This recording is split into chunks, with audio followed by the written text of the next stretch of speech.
This is Dr. Okuke Ngodi by name, your course lecturer for AEM 501.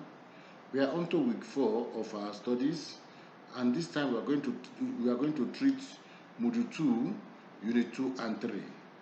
Module 2 talks about questionnaire design, while Module 3 talks about measurement and data collection methods.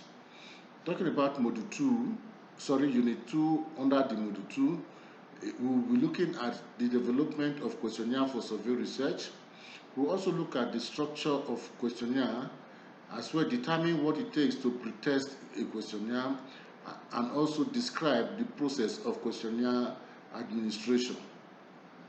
In Unit 3, we'll be looking at the different types of data that are required for our research problem, and of course, look at the different collection method devices, and as well their strengths and weaknesses.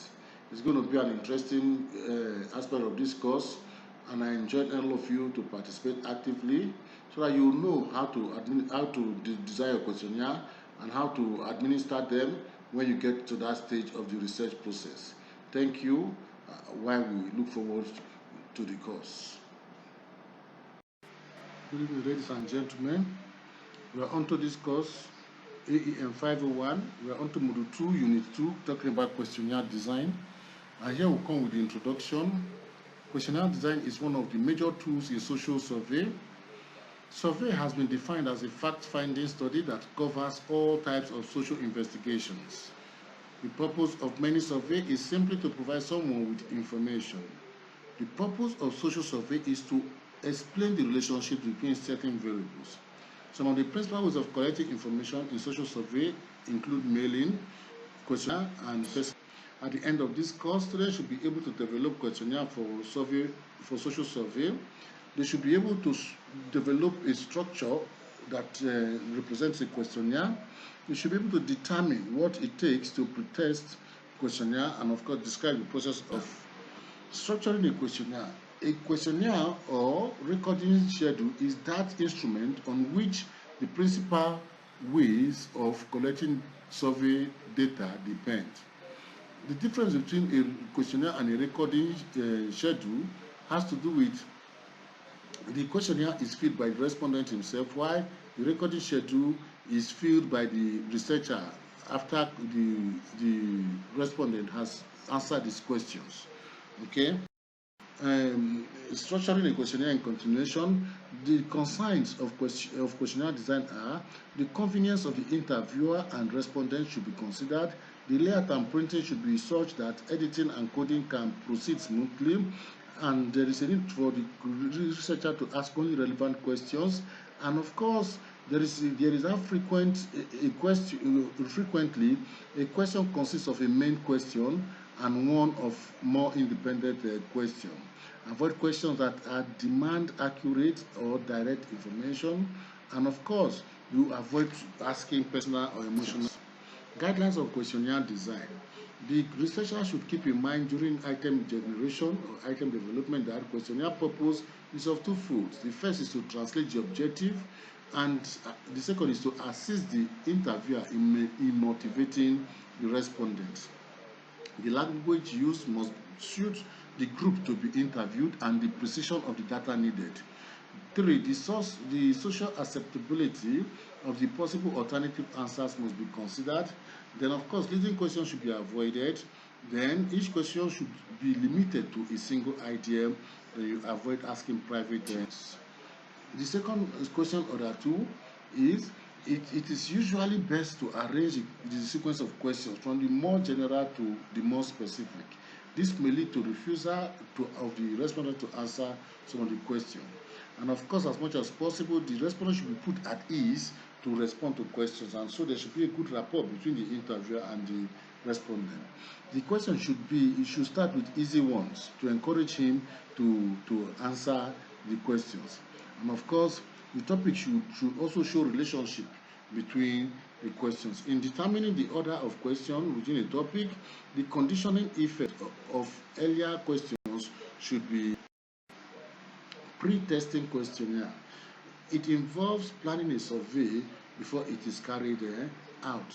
This act gives the researcher a good deal of knowledge of its subject matter, the population it is to cover, the way people will react to the questions, and even the answers that will likely to be given.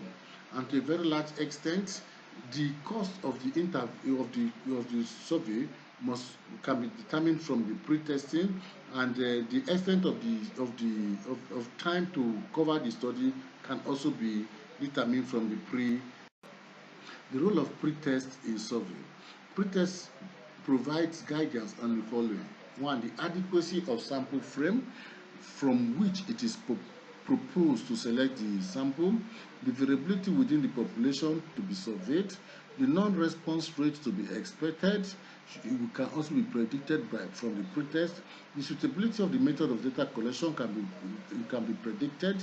The adequacy of the questionnaire can also be predicted from pretest, and of course, the probable cost and duration of the exercise or the study can be predicted. And from the above, pretest can help to guide the choice between alternatives. Administering questionnaire. For a researcher to administer questionnaire, he needs special permission, which can be through submission of letters, and of course, a copy of the interview schedule may also be made available for the people to go through, and there is a need for an announcement, okay, to the people, and this can be done through the village head, through churches, through mosque, or through radio, as the case may be. The announcement helps to spread information about the acceptability of the authorities and gaining cooperation.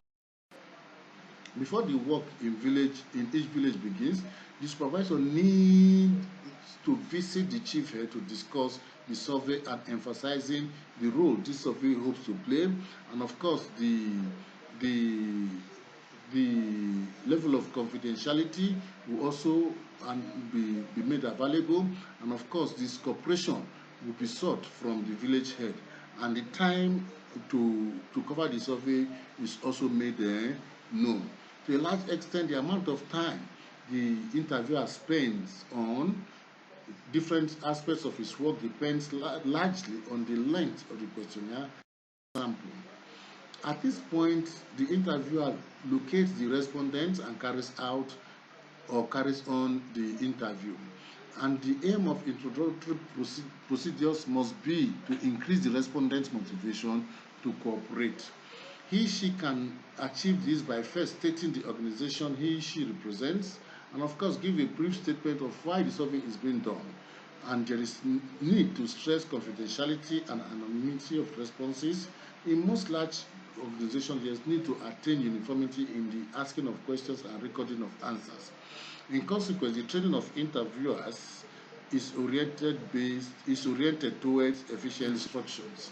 Characteristics of inadequate response. Inadequate response could come through partial response, through non-response, through irrelevant response, through inaccurate response, through verbalized response problems. Techniques for dealing with inadequate response. There are different techniques for dealing with inadequate response, and of course, the first one here is for the interviewer to allow a brief expectant pause to develop.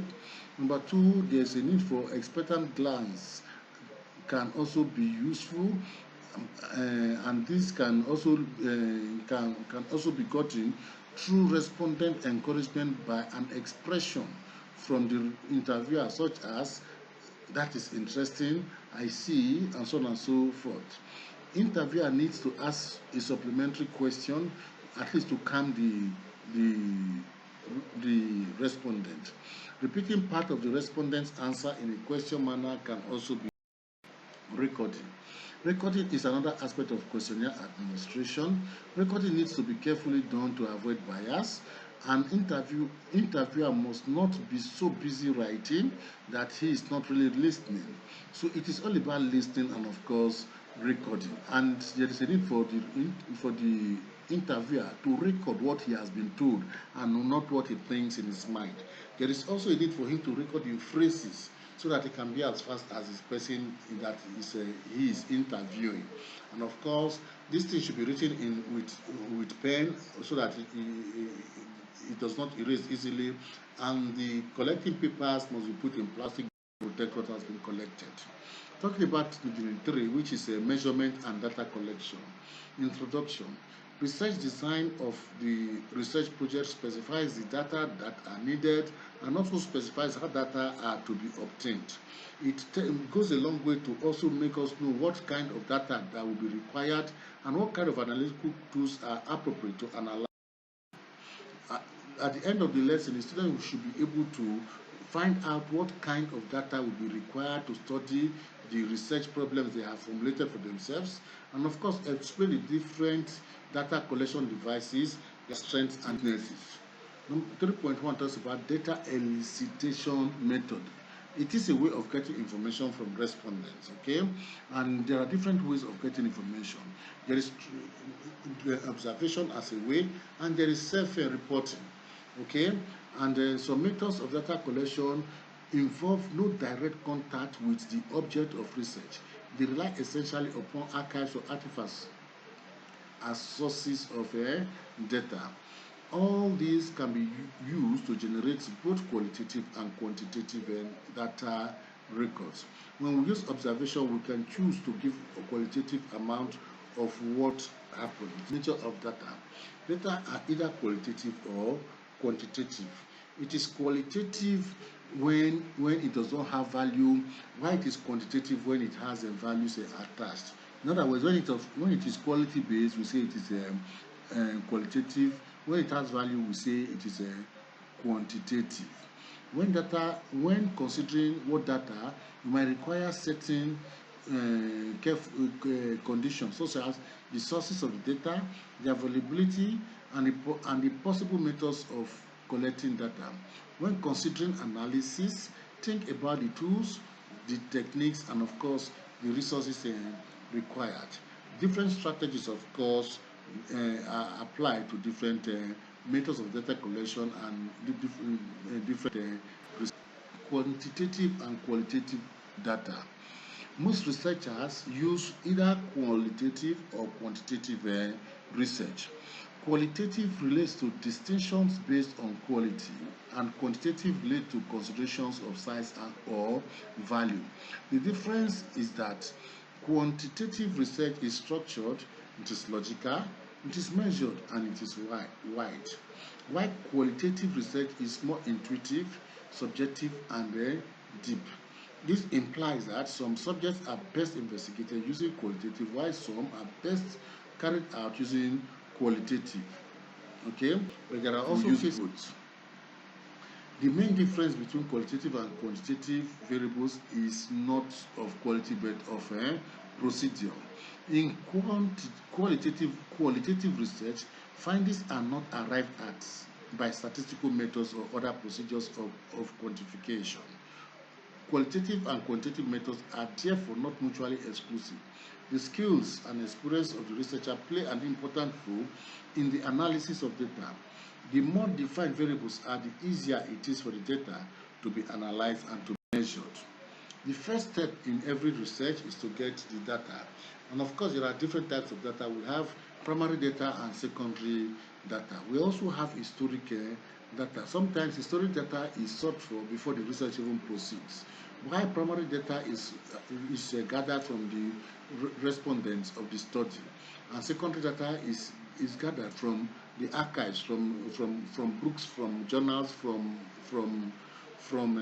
different books, okay, and pamphlets, as the case may be. Now, the primary data has its own advantage, or primary source has its own advantage, while the secondary has its own advantage. For the primary, it helps to meet directly the objectives of the study and why the study is carried out, or the research problems is formed. And this primary data, they can be sourced from observation, experiment, interview, or all right. And as we get along, we come to see that even the secondary data has its own advantage to say that it is easy to source from, and it does not waste the researchers' time, you know. And so with all of this, we see that this one has its own advantage, this one has its own advantage. But what is primary is it goes a long way in letting it goes a long way in determining which one you go for, and this is strictly based on your research problem formulated. So we can talk about the sources of data. Talking about sources of data, data can be sourced from libraries and archives. Number two, from museums and collections. Number three, from government departments and commercial professional bodies. Number four, from fields, and from number five, from the. In conclusion, in this unit 2 of module 2, we have not attempted to deal comprehensively with the subject of questionnaire design. The points selected for discussion have been those thought to be of interest to learners embarking on survey. To the problem of questionnaire design in general, there is no easy solution and no one common approach. Hence, it could be said that each method seems satisfactory.